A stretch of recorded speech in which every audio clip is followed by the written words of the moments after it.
Government کے علماء نے کہی. اب جو میں اہم بات کرنے جا رہا ہوں, دیکھیے جو حقیقت ہے وہ بیان کرنا میری ذمہ داری ہے. حالانکہ تبلیغی جماعت کے جو ساتھی ہیں اگر ان کی اصلاح کی کوئی بات کرتا ہے تو وہ اس کو ایک نظر سے دیکھتے ہیں کہ بھائی یہ جماعت کا مخالف ہے, اس نظر سے دیکھتے ہیں.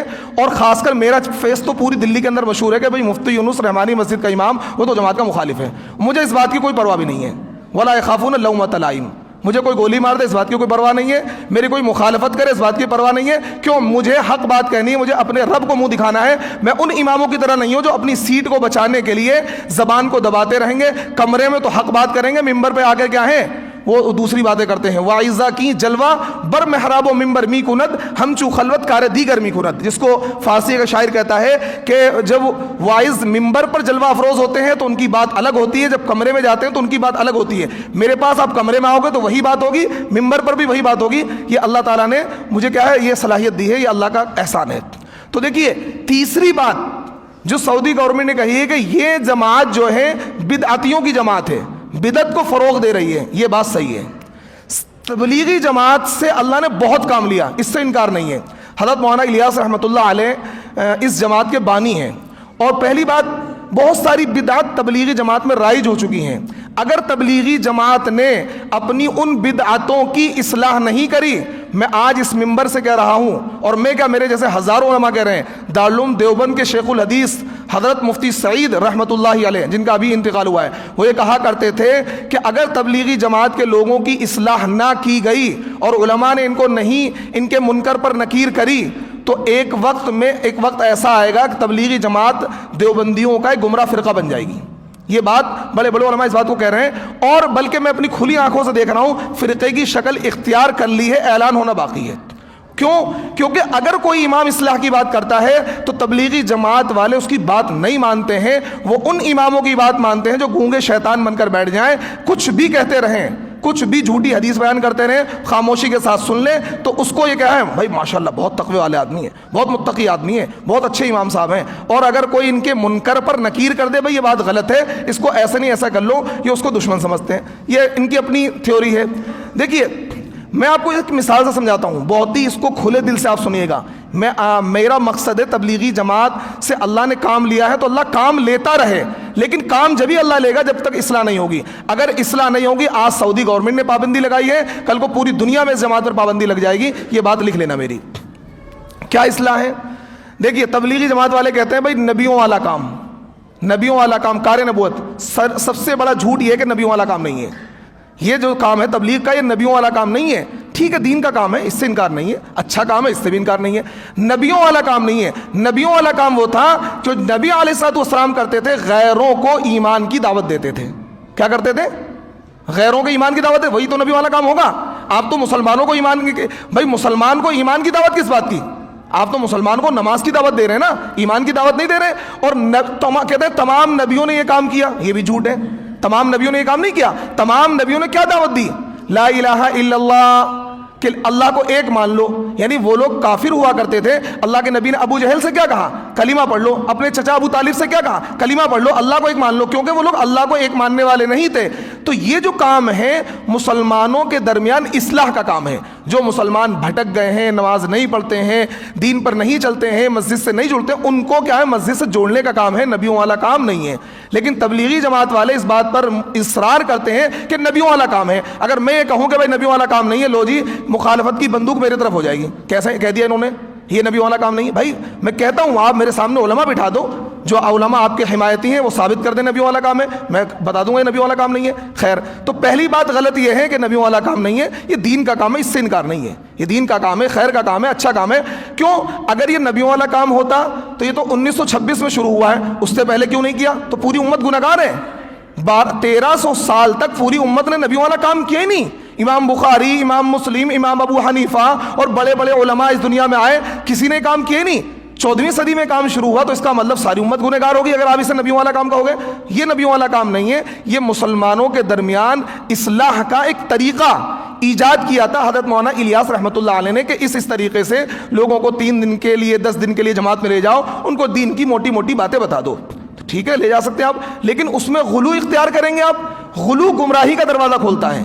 آپ کسی چیز کی حیثیت کو بڑھائیں گے, آپ چچا کو باپ, باپ کو چچا بنائیں گے تو کیا ہے, یہ غلو ہوگا. جس کا درجہ جو ہے اس کو وہیں رکھنا ہے.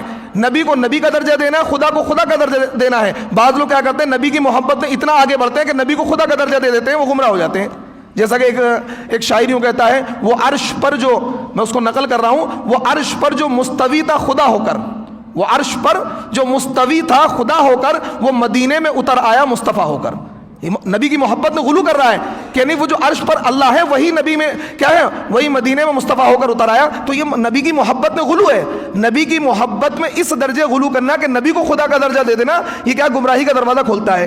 حضرت عیسیٰ علیہ السلام کے جو ماننے والے تھے وہ حضرت عیسیٰ کی محبت میں اتنے آگے بڑھے, انہوں نے یہ کہا کہ عیسیٰ اللہ کے بیٹے ہیں, گمراہ ہو گئے. تو محبت میں غلو نہیں کرنا ہے, بڑھاوا نہیں دینا ہے. جو چیز جس درجے کی ہے اس کو وہیں رکھنا ہے. آپ اس کو نبیوں والا کام کہیں گے, یہ غلو ہے. آپ یہ کہیں کہ خیر کا کام ہے, دین کا کام ہے, اچھا کام ہے, لوگوں کو بھلائی کی طرف بلانے والا کام ہے, اچھی بات ہے, ہمیں کوئی اختلاف نہیں. آپ کریے, خوب کام کریے, ہم آپ کے موافق ہیں. لیکن اگر آپ یہ کہیں گے نبیوں والا کام ہے تو سب سے پہلا مخالف میں آپ کا ہوں. ایک بات. دوسری بات, شریعت کا ایک اصول سمجھیے آپ. اصل میں لوگ کیا کرتے ہیں, شریعت کے مزاج کو نہیں سمجھتے. شریعت کے مزاج کو جب تک آپ نہیں سمجھیں گے, دین کو نہیں سمجھیں گے. شریعت کا ایک مزاج میں نے بھی بتایا نا, جو چیز جس درجے کی ہے, اگر کوئی چیز جائز ہے, کوئی چیز جائز ہے, آپ اس کو جائز کو واجب بنائیں گے, بدعت. کوئی چیز مستحب ہے, مستحب کو سنت بنائیں گے, غلط. سنت کو واجب بنائیں گے, غلط. واجب کو فرض بنائیں گے, غلط. جو فرض ہے فرض پر رکھیے, جو واجب ہے اس کو واجب پر رکھیے, جو سنت ہے اس کو سنت پر رکھیے, جو مستحب ہے اس کو مستحب پر رکھیے, جو جائز ہے اس کو جائز پر رکھیے. کسی بھی چیز کو اس کی جگہ سے مت بڑھائیے, یہ ہماری ذمہ داری ہے. نبی علیہ الصلوۃ والسلام کے صحابہ اس چیز کو قطعاً ناپسند کرتے تھے, کوئی کیا ہے اس میں کوئی چیز بڑھا دے. دیکھیے ایک صحابی کا واقعہ ہے, اور حدیث میں آتا ہے کہ اگر آپ کو چھینک آ جائے تو آپ کیا کہیں, الحمدللہ. کیا کہیں گے آپ؟ یہ نبی سے ثابت ہے, حدیث سے ثابت ہے. اور اس کے جواب میں کہیں یرحمک اللہ, مجھے چھینک آئی, میں نے کہا الحمدللہ, تو آپ کیا کہیں گے, یرحمک اللہ. تو ایک بندے نے کیا کہا, یرحمک اللہ علی رسول صلی اللہ علیہ وسلم.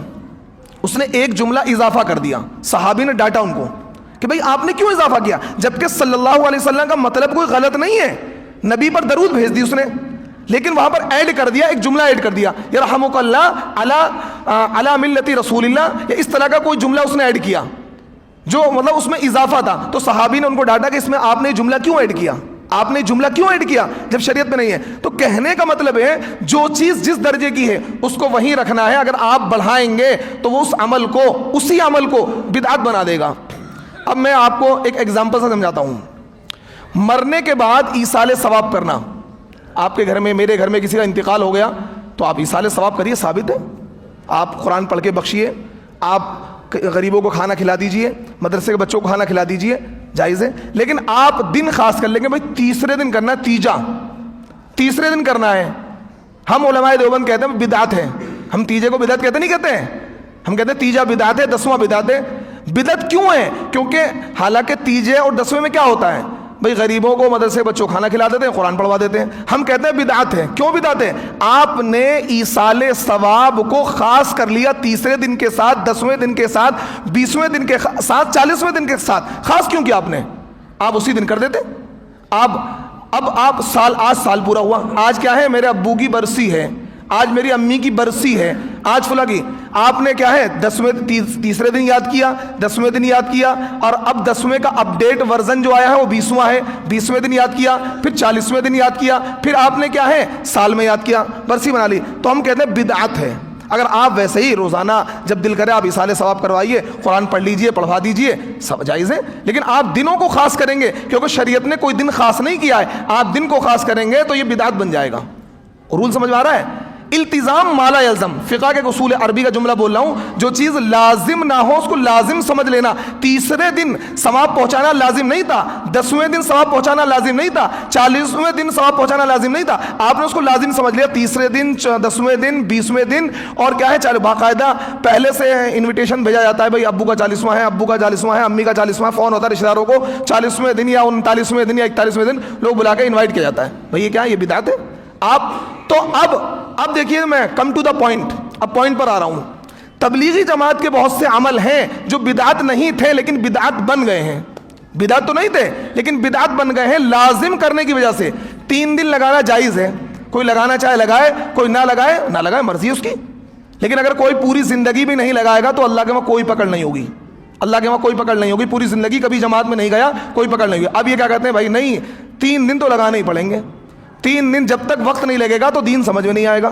بھائی میرا تو وقت نہیں لگا, شاید اسی وجہ سے مجھے دین سمجھ میں نہیں آیا, اسی وجہ سے مجھے دین سمجھ میں نہیں آیا. تو 3 دن کو لازم کر لیا ہے. گھر میں کچھ بھی ہو جائے, فاقہ ہو, 3 دن لگانے ترتیب آ گئی بھائی مہینے کی. سال میں چلا لگانے ہی لگانا ہے, چاہے کچھ بھی ہو جائے, بیوی بیمار ہے, بیوی حمل سے ہے, پریگننسی میں ہے, کچھ بھی ہو. یہ میں ہوائی باتیں نہیں کر رہا ہوں, یہ پریکٹیکلی باتیں کر رہا ہوں جو موجود ہیں. بھلے اس کا انکار کریں, 3 دن کا لزوم ہے کہ نہیں جی 3 دن لگانے ہیں, تو یہ کیا یہی بدعت ہے؟ آپ نے اپنے اس عمل کو اپنے کردار کی وجہ سے بدعت بنا دیا ہے. آپ کی اس شدت نے تبلیغی جماعت کو نقصان پہنچایا ہے.